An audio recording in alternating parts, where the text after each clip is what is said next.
Greetings and welcome to Nathan Lyle Official. If you've never seen my face in a video before, my name is Nathan Lyle, and this is my personal channel where I do vlogs, reviews, and anything else that happens to catch my fancy.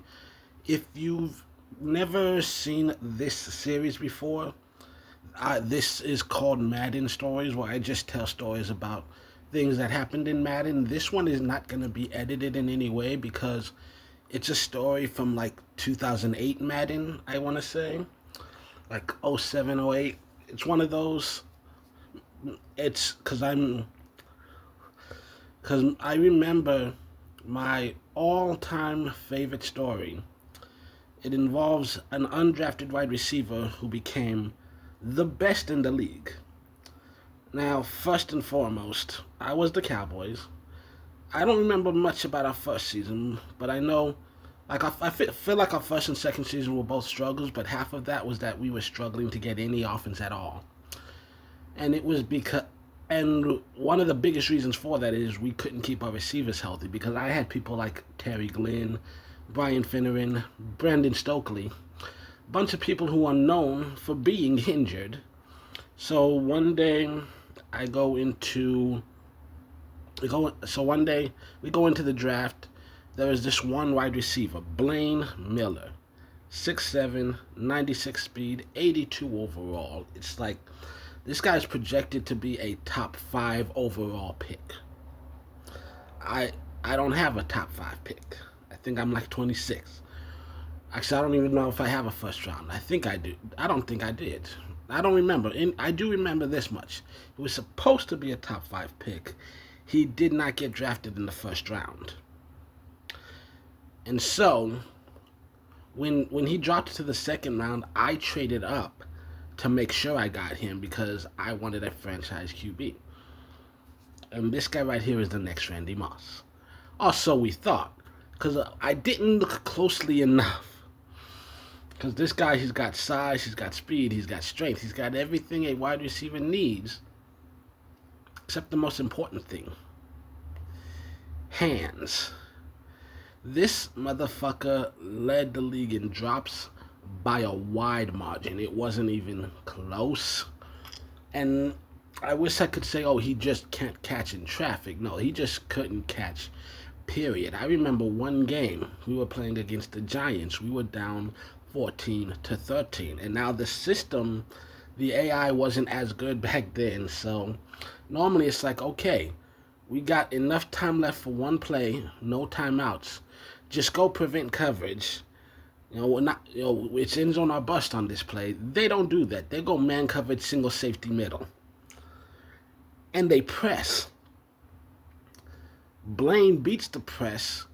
The safety, instead of trying to meet him, he runs straight for him.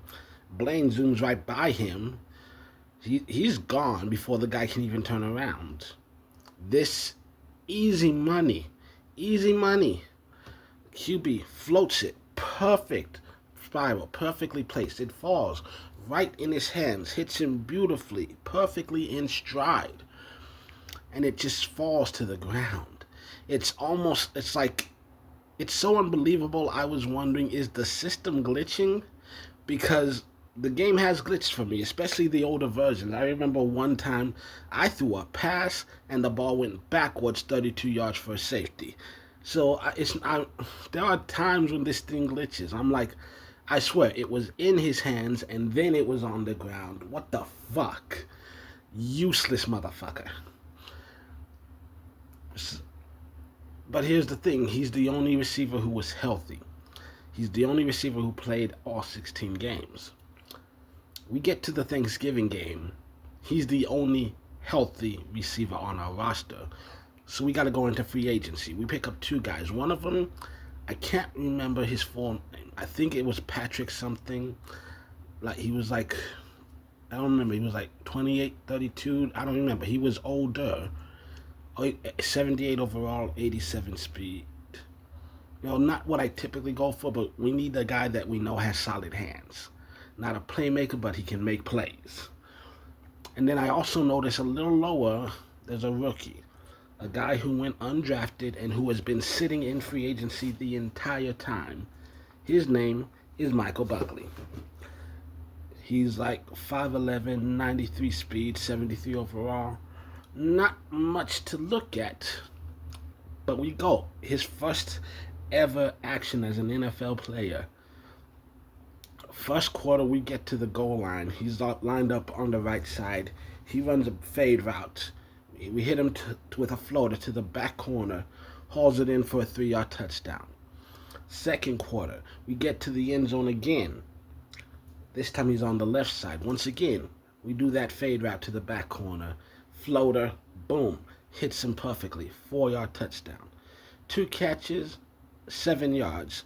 Not impressive, but 2 catches, 2 touchdowns. Impressive. His first 2 catches in the NFL were in the end zone. Then we get to the third quarter, and I wasn't even necessarily trying to make anything happen. We're calling plays. I see, they brought the safeties up to cover the run, so I audible to a deep pass. He runs a post route. He goes deep. Then as soon as he slants inside, safeties are underneath. He's got the corner beat. I floated out to him. He catches that, takes it to the end zone. 78 yards for a touchdown. So he still only has 3 catches, but all 3 of them he's made it to the end zone. And then we get to the fourth quarter. We've been scoring. We have a comfortable lead. So what does this motherfucker do? We go out there. We had a bad kickoff return. We're inside the 20. I'm like, let's try something, all right? We just need a few yards. It doesn't have to be special. I call a screen. Wide receiver screen. We float it out to him on this outside. He catches it. He's got some blocking immediately. But once he gets past that block, he still has to break 1, 2, 3 tackles. Takes it 83 yards for a touchdown. An undrafted rookie making his NFL debut on Thanksgiving Day.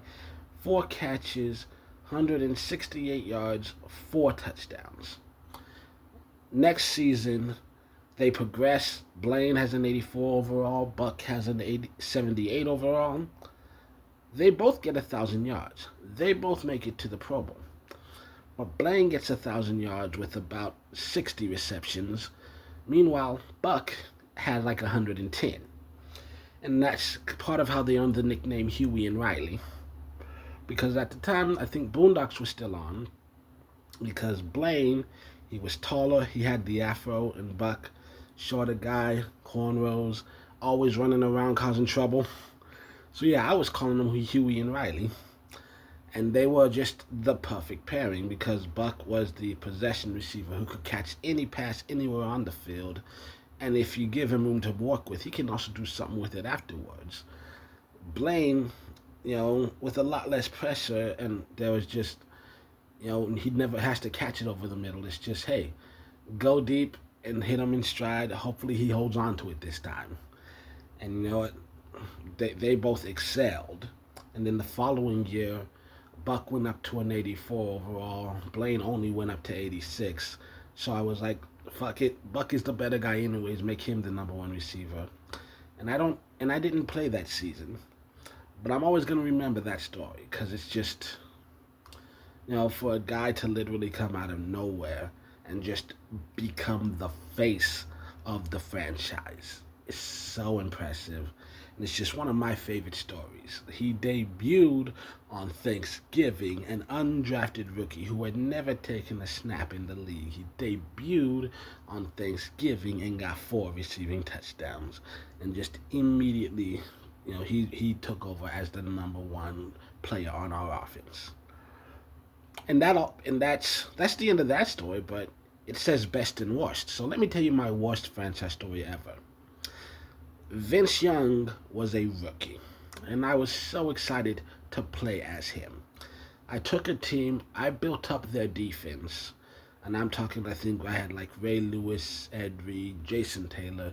We're building up the defense, figuring, hey, we're going to play hard defense, we're going to rely on the running game, take all the pressure off the QB. I did not know how to build a good O-line. I did not appreciate how much of a difference a good O-line could make. Preseason, week 1, opening kickoff, not only did they not get to the 20, but before they even reach the 20, get hit, fumble, manage to recover, but we're starting on the fucking 2 yard line. The 2 yard line. So, Vince goes out, he takes the snap. They call a blitz. Outside linebacker hits him. It's a safety. And then he's lying there holding himself, and it's like, oh, are you fucking kidding me? And you know what the injury report says? You're not going to believe this shit. Career ending. I don't even remember what specifically, I don't know what got injured, if he broke his tibia or whatever.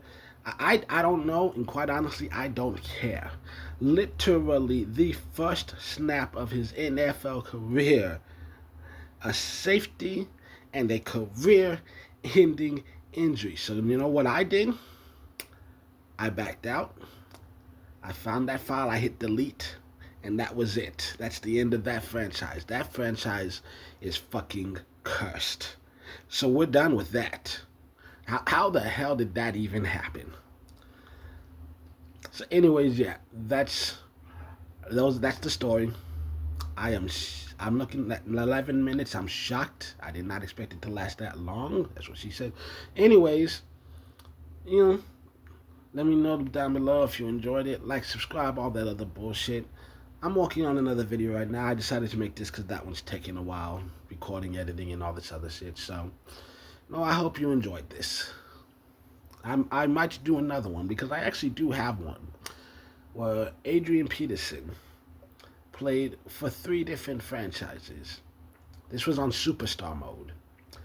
8 years in a row. 8 years in a row faced the Jets in the playoffs. And 7 years in a row, whoever won that game won the Super Bowl. So I'm thinking about doing that one next. I got to carve through my memory banks to dig out as much memory and info as I have on that one before I present it to you. But there's a lot of good stories.